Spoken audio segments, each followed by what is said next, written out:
Então, bom dia oficialmente a todos, né? Enquanto o Rodrigo aí compartilha, Rodrigo e eu somos do time do VMO, do Hub Digital aqui da Globo. Rodrigo, acho que você está compartilhando a nossa tela, não... Não está aparecendo aí? Ué? Isso, está aparecendo aquele infinito, né? Enquanto o Rodrigo compartilha aí, a gente faz parte, então, do VMO aqui do Hub Digital, né? E a gente trouxe aqui para o TDC para contar um pouquinho aí como é que tem sido, agora sim, Rodrigo, como é que tem sido aí, né, a nossa jornada no que as empresas tanto falam, né? Entrega de valor, e é o de fato que todas as empresas estão focando, e aqui na Globo, quando a gente fala de produtos digitais, não poderia ser diferente.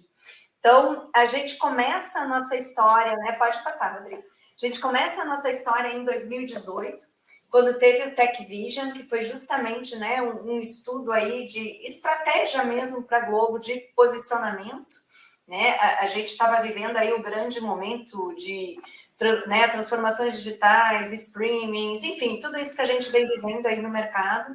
E a Globo já vinha, obviamente, investindo, mas teve aquele momento, né? Qual vai ser a nossa diretriz aí em tecnologia?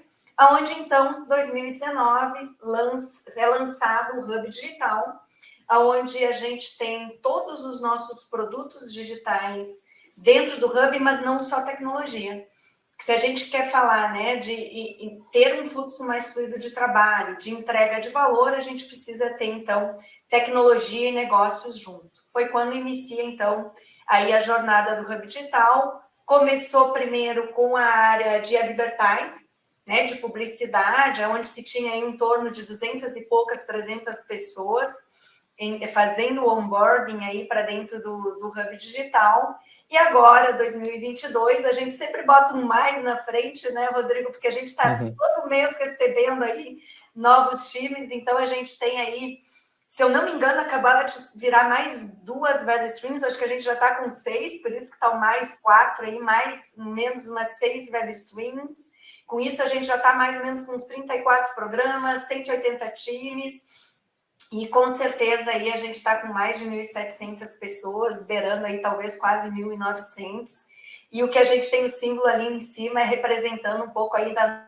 organização, né, de como é que a gente está se organizando aí com as value streams. Mas, se a gente está falando de entrega de valor, um dos primeiros trabalhos que a gente fez aqui dentro foi entender o que para a gente é valor. Né? Porque se a gente procurar no mercado, a gente vai encontrar vários conceitos de valor. Você vai encontrar especialistas dizendo que valor é resultado, outros dizendo que é benefício, vão ter vários vieses, e a gente sentou, então, aqui para entender aonde a gente quer chegar e, mais que isso, como a gente vai saber que a gente está, de fato, indo na direção certa do que a empresa se propõe, né? E os nossos produtos digitais. Então, a gente colocou aqui valor em 4 dimensões. O primeiro é se a gente está fazendo a coisa certa, ou seja, o que eu estou entregando atende, de fato, uma dor de mercado, atende, de fato, uma demanda, uma necessidade, algo que o público, né, e o meu potencial cliente, de fato, vai consumir. E aí eu, particularmente, gosto muito da definição do Lean de valor, que o Lean traz, que entrega de valor é tudo aquilo que o cliente está disposto a pagar, e eu costumo substituir o disposto a pagar do Lean por aquilo tudo que o cliente está disposto a consumir.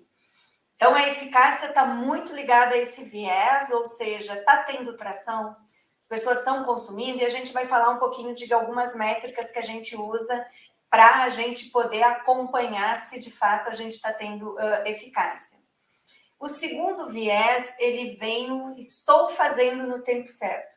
A gente tem vários cases aí de mercado, onde às vezes as empresas fazem algo certo, mas no time to market, que às vezes ou perde, né, ali realmente a oportunidade de estar dentro do mercado, como a gente tem o tradicional aí que todo mundo conhece da Kodak, que criou, né, a câmera digital bem antes e o mercado não estava ainda trabalhado para o consumo, abandonou o projeto e a gente sabe o que aconteceu depois, né? Então, se eu estou fazendo, né, algo no tempo certo, que o mercado está esperando, se eu não estou, né, enfim, muitas vezes com um delay muito grande para chegar com algum produto, com alguma solução, aí dentro do mercado.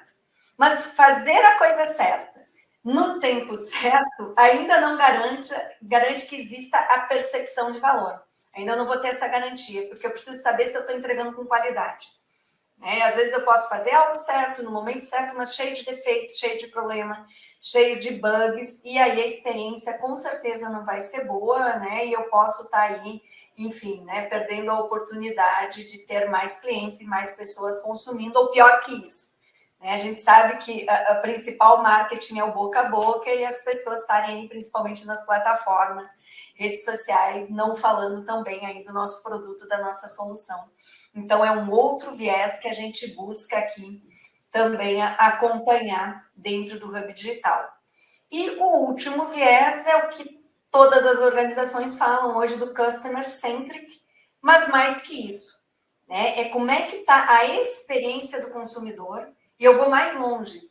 Muitas vezes não é nem a experiência só de quem está consumindo o nosso produto, a solução, mas como é que a gente está se posicionando e como é que as pessoas estão vendo os nossos produtos e as nossas marcas em relação aí a vários pontos hoje que são super importantes, como sustentabilidade, politicamente correto, e uma série de questões que fazem parte da experiência.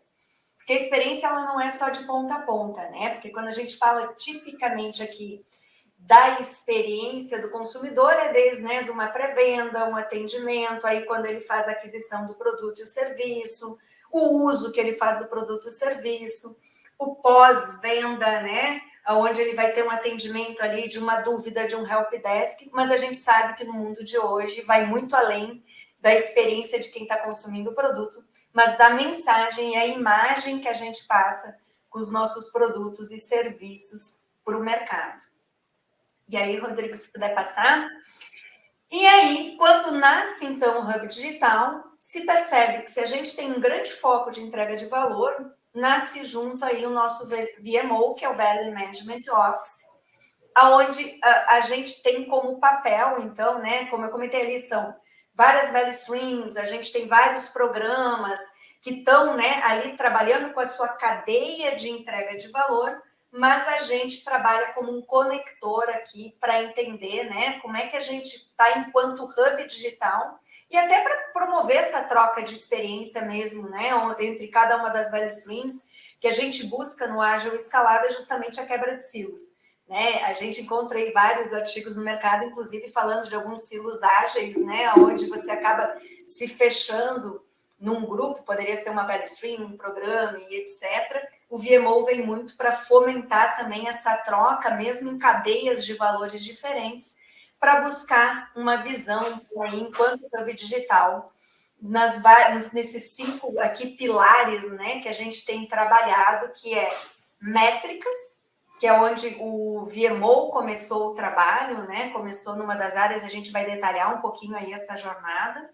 Obviamente, a nossa visão de capacidade, porque se eu estou falando, né, em ter ali a minha capacidade de demanda, o tempo correto, eu vou olhar a capacidade que eu tenho de entrega dos nossos times, inclusive, né, olhando não só a análise e previsões, mas o próprio planejamento anual que a gente tem, os nossos trimestrais também, que a gente tem aqui dentro das nossas quarters, e o portfólio, que é onde o Rodrigo vai finalizar aí, que é a nossa cerejinha do bolo, é onde a gente agora tem focado muito mais, porque quando a gente fala de portfólio, ele vai trazer um conjunto, né, de visões de métricas, capacidade, gestão, até das demandas ad hoc aqui que a gente tem também, é onde a gente começa a ter a visão integrada de fato. E a gente percebeu logo no início do VMO que a gente teve que criar algumas bases, como métricas, capacidades e algumas questões de gestão, para hoje sim, né, que é o momento que a gente está aí de construção do nosso portfólio que ajude, então, na tomada de decisão. E aí, contando um pouquinho, né, da história de métricas, a gente, quando fala de métricas, é uma dimensão. Dá para fazer aqui, né, uma apresentação só de métricas, dá para fazer um workshop, dá para fazer, enfim, né, treinamentos aí de várias horas, porque métricas, ela abre também aí para vários, enfim, vieses e muito do que se busca de tomada de decisão.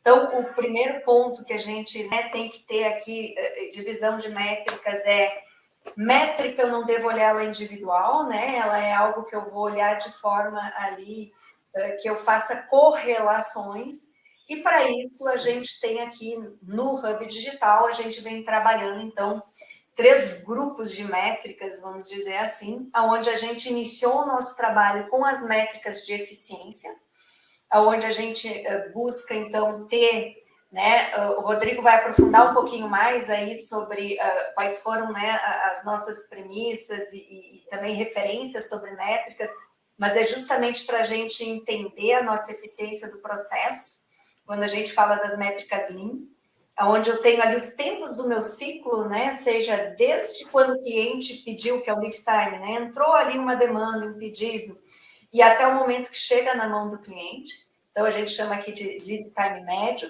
como os nossos ciclos, né? Quanto tempo eu tenho ali só na etapa de desenvolvimento, ou na minha etapa que eu tenho ali de upstream, né? Ali onde o pedido está sendo detalhado para chegar até a equipe de desenvolvimento, como também o ciclo que eu vou ter ali do meu release cycle time, ou seja, né, a equipe já desenvolveu e eu vou ter ali um pedacinho do meu ciclo. Então, a gente trabalha também não só a métrica linha end-to-end, mas os meus tempos que eu tenho ali dentro, né, dos ciclos. A questão de throughput, quando a gente fala ali de capacidade de time, né, número de pessoas envolvidas, eu faço essa correlação, então, de quantidades de itens entregue num determinado período de tempo, que pode ser sprint, pode ser quarter, enfim, né, vai depender muito ali da decisão que eu vou precisar tomar. E entra aqui também a demanda de valor versus falhas, que tem a ver aí um pouquinho com a qualidade, que eu comentei, de que não adianta eu fazer algo, né, no tempo certo e que seja ali exatamente o que a gente espera se vier com vários defeitos. Mas a gente tem algumas outras métricas que são super importantes quando a gente quer medir valor e até para fazer a sustentabilidade, vamos dizer assim, de valor, né? A gente sabe que eu só vou trazer uma boa experiência para o meu cliente se o time estiver também aqui dentro satisfeito. Se eu tiver pessoas insatisfeitas, pessoas, né, que não estão ali dando o seu melhor ou não estão com o fit, com o propósito que a organização tem, provavelmente eu não vou ter a melhor performance, não vou trazer a melhor experiência. Então, as métricas de agilidade é onde elas entram aqui para que a gente possa, né, ver como é que está o clima de time, que é a questão do engajamento do time, ver maturidade em relação, né, às nossas práticas, as boas práticas que a gente usa dentro aqui do Hub Digital. Então, a gente avalia, né, gaps de treinamentos que são necessários para os nossos times, para as nossas equipes. E alguns times, né, a gente traz aqui algumas métricas de performance também, de agilidade, como burnout, burn-up, velocity, mas no nosso caso aqui do Hub Digital, elas são muito mais quando o time entende, né, são times aí, então, que trabalham com story points, que trabalham com Scrum, que não são a grande maioria dos nossos times, mas eles também utilizam, né, mais dentro de time ali para entender performance, porque quando a gente trabalha com uma visão integrada do Hub Digital, as nossas métricas são ali. Mas sim, a gente também tem aqui algumas métricas ágeis de performance bem pontuais de time. E de eficácia, desde o início do Hub Digital, foi trabalhada a questão de ser o OKR, Objective Key Results, como, né, a nossa forma de medir, acompanhar a questão de se a gente está fazendo a coisa certa. Mas a gente tem discutido muito, ainda não está de uma maneira tão madura como o OKR, mas a gente traz aqui também, né, como discussão de maneiras de usufruir. Não sei se vocês conhecem, mas existe, né, um framework que é da própria Price, que é o ROX, o Return on Experience, que só ele já traz mais 5, 6 dimensões que eu não vou abrir aqui, né, que já são uma variedade de métricas, mas a grande mensagem que o ROX traz é um pouquinho do que eu já falei. Não adianta ter só indicadores, né, de satisfação, como NPS, por exemplo, satisfação ali do meu cliente, do meu consumidor, ou utilizar, por exemplo, o Fit for Purpose, aí, que também é um outro framework que ajuda bastante, se eu não estiver também fazendo balanceamento aqui de ver como é que está o meu INPS, né? Minha satisfação aqui dos meus colaboradores e outras métricas ali da agilidade. Então, a gente tem discutido aqui, né, como uma forma da gente medir também como é que está a experiência aí do nosso cliente. E aí, o porquê que a gente começou com métricas de eficiência? Né? Porque a gente poderia ter começado aí por vários vieses, mas a gente começou justamente e eu imagino que muitos de vocês aí de tecnologia devem ouvir com bastante frequência essas perguntas básicas, né? Quando essa demanda vai ficar pronta? Qual a data de término, né, que eu vou ter uma iniciativa, de um projeto? Como conhecer melhor a produtividade do meu time? Como trabalhar a segurança, a previsibilidade? Então, a gente começou com as métricas de eficiência e foi nesse momento que a gente percebeu que as métricas Leans, e depois o Rodrigo vai falar um pouquinho ali do próprio State of DevOps, ela tinha mais fit com o nosso modelo de negócio, né? Que são métricas que você mede ali a performance do teu fluxo de trabalho, né? Aonde, então, quando a gente iniciou a nossa jornada, que é o próximo slide aí que o Rodrigo vai trazer, a gente inicia, então, para responder essas perguntas dentro do nosso próprio piloto. A gente iniciou lá em 2020, né, onde a gente começou, de fato, a trabalhar a questão de métricas, aonde, então, a gente buscou no mercado, né? Poxa, a gente quer responder essas perguntas. Qual é a minha capacidade? Qual é a minha performance? Maior previsibilidade das nossas entregas, a gente foi para o mercado buscar um benchmark, onde na época a gente buscou, inclusive, né, como parceiro aí, a questão do Gartner mesmo, né, para ver se a gente encontrava alguém no mercado que tivesse, né, enfim, alguma organização similar à nossa, a gente não encontrou. Então, a gente percebeu, assim, obviamente, que tinha empresas que tinham um pedaço de algumas tecnologias que a gente usa aqui, outros, mas a gente não teve, assim, poxa, vamos ter como referência, né, uma determinada empresa. Então, a gente mergulhou aqui para dentro mesmo de um dos nossos programas, onde na época haviam aí 9 times, né, dentro aí desse nosso programa, e a gente foi entender como é que esses times estavam trabalhando para a gente construir de forma colaborativa esse nosso piloto. Ele durou mais ou menos de 4 a 6 meses, né, onde a gente entrou em detalhes mesmo, né? Quem conhece Lean sabe que para eu ter uma previsibilidade no meu fluxo, eu preciso ter uma granularidade similar dos meus itens de trabalho. Então, por isso que a gente mergulhou para ver como é que estavam os tamanhos das histórias, como é que estava o refinamento dos requisitos dos nossos times. E aí a gente fez um trabalho de education, né? E como eu falei, quando a gente diz a gente fez, não é veio o VMO ou veio o Agile Coach, é a gente enquanto, né, trazendo representantes ali dos times, foi um trabalho de vários outros nomes, para entender como é que ficaria a hierarquia dos nossos requisitos e a granularidade das histórias para a gente poder medir. A gente olhou como é que estavam os fluxos de trabalho, as is, dos times, né, naquele momento, para então, com os times, montar um fluxo to be.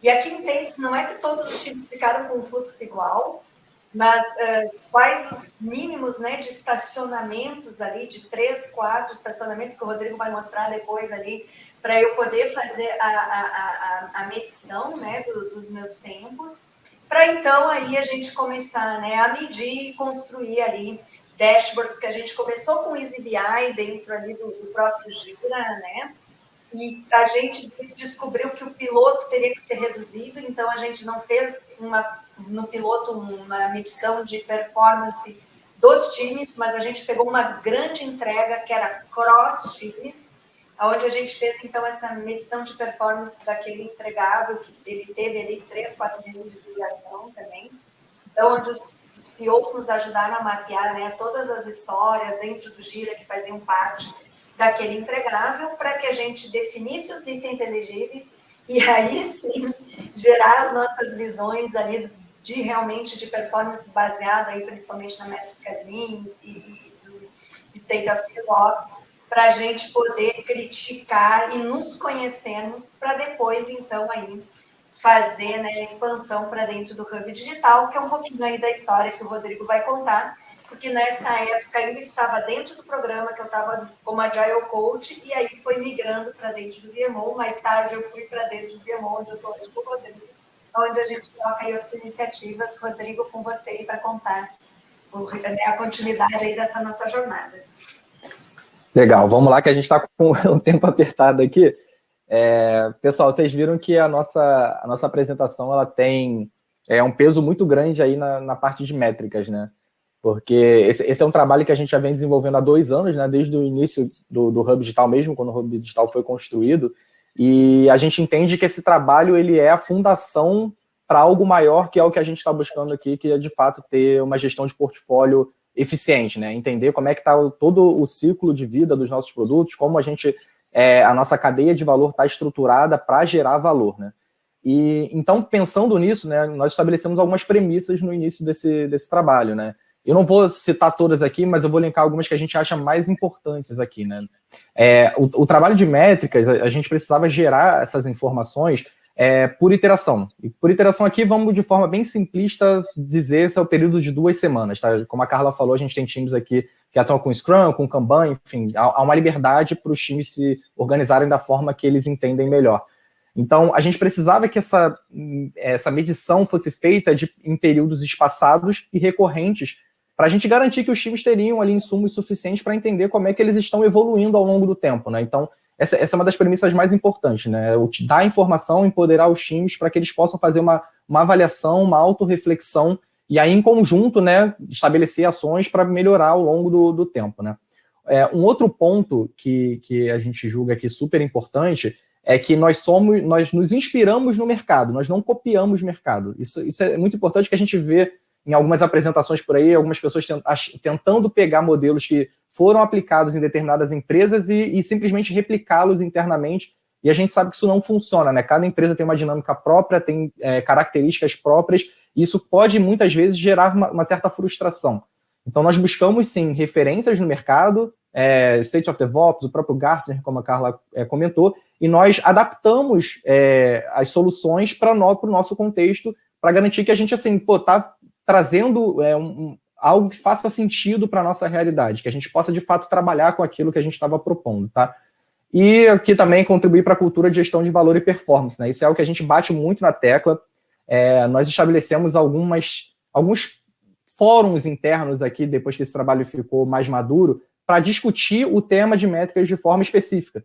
Então, nós temos um grupo de pessoas aqui, majoritariamente formado pela nossa área aqui de agilidade, são mais de 60 pessoas, que se encontram recorrentemente para discutir o tema de métricas. Então, a gente traz cases de times, a gente traz literaturas novas, a gente vai discutindo semana a semana para tentar melhorar esse trabalho. Então, assim, não é só, os times estão olhando os seus números e tentando ver onde que eles podem melhorar, onde tem gargalo e assim por diante. Não, a gente também está discutindo o tema de uma forma conceitual para tentar evoluir junto com o trabalho e com a forma que a gente apresenta essas informações, tá? E um outro ponto super importante também, né? Não adianta nada você ter dados se você não for tomar decisões com ele, né? Você tem que saber interpretar os dados da melhor maneira possível e tomar decisões para promover a melhoria contínua do seu trabalho. E aí eu vou passar aqui, pessoal, não vou conseguir entrar muito no detalhe, porque tem muita coisa que dá para falar aqui, mas o nosso tempo hoje é um pouco mais curto, mas trazendo um pouco aqui das visões que a gente tem. Hoje a gente tem um baita dashboard aqui dentro do Hub Digital, que é basicamente um raio-x de tudo que acontece dentro do nosso fluxo de trabalho dos times, né? A Carla mencionou para vocês que a gente tem um mínimo comum aí em termos de etapas, mas os times são livres para ter N etapas que entenderem necessárias dentro do seu fluxo, mas essa foi a forma que a gente encontrou para tentar minimamente ali ter uma coesão na hora que os times fossem discutir. Esse é um ponto que a gente valoriza muito aqui dentro, né? Tem times que trabalham em produtos completamente diferentes, você não pode compará-los, mas é interessante que se discuta internamente melhores práticas, como cada time está endereçando pontos de gargalo, ou problemas com ferramentas, ou problema de turnover, seja lá o que for, qualquer ponto que impacte o fluxo de trabalho e que alguém consiga resolver de alguma forma que seja interessante, isso é colocado na mesa para discussão, tá? Então a gente tem uma ferramenta aqui, eu trouxe 2 slides com alguns prints, mas não se limita a isso, a gente tem hoje mais de 12 visões para que os times possam interpretar as suas métricas, investigá-las a fundo, no detalhe, para entender o que está acontecendo no seu fluxo de trabalho, tá? Então a gente trabalha aqui inicialmente, né? Esse print é do trabalho como a gente estruturou lá atrás, né? Com 4 métricas principais, né? que é o lead time, o development cycle time, release cycle time e deployment frequency, tá? Então a gente traz, num primeiro momento, visões relacionadas a essas métricas. Então a gente tem gráfico evolutivo, a gente tem linha de tendência e forecast, a gente tem histograma, a gente tem aqui no segundo slide, que é uma visão que é muito interessante, que é muito utilizada aqui dentro, que é o gráfico de dispersão com distribuições ali de percentil, 85, 45 e assim por diante, onde você pode facilmente já identificar outliers e também trazer uma visão um pouco mais eficiente, né? Porque quando a gente, muitas vezes as métricas são usadas considerando média, mas a média ela pode trazer algumas distorções ali na sua interpretação. Então, quando você traz uma visão considerando percentis, você consegue ter um grau de previsibilidade, de entendimento do que está acontecendo no seu fluxo de uma forma um pouco mais clara, né? A gente tem também ali no slide, no print do meio, né, um mapa com a visão de todas as etapas do fluxo de um determinado time, com a quantidade de itens que estão em cada uma dessas etapas e o aging desses itens, e assim por diante. Tem uma série de outras visualizações, como um gráfico que traz por faixas de tempo em que cada etapa tem sido trabalhada, então facilmente você já interpreta ali quais são as etapas que têm demorado mais para serem transpostas dentro do seu fluxo e assim por diante. E um ponto também que é muito interessante que a gente faz aqui dentro é disponibilizar para toda e qualquer pessoa dentro do Hub Digital a base completa tratada desses dados. Então, qualquer pessoa pode acessar essa base e construir revisões complementares conforme a sua necessidade.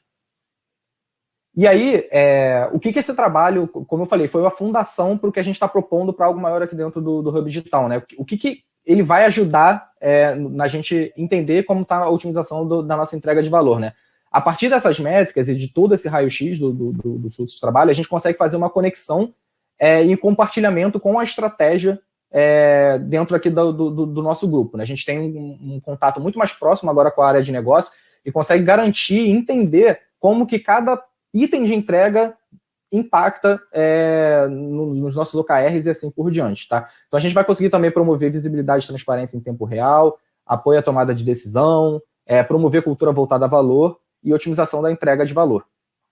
E como que a gente, mais uma vez, operacionalizou isso, né? Mais uma vez, quando a gente falou em métricas lá, a gente foi buscar referência ali no State of DevOps e no Gartner, né?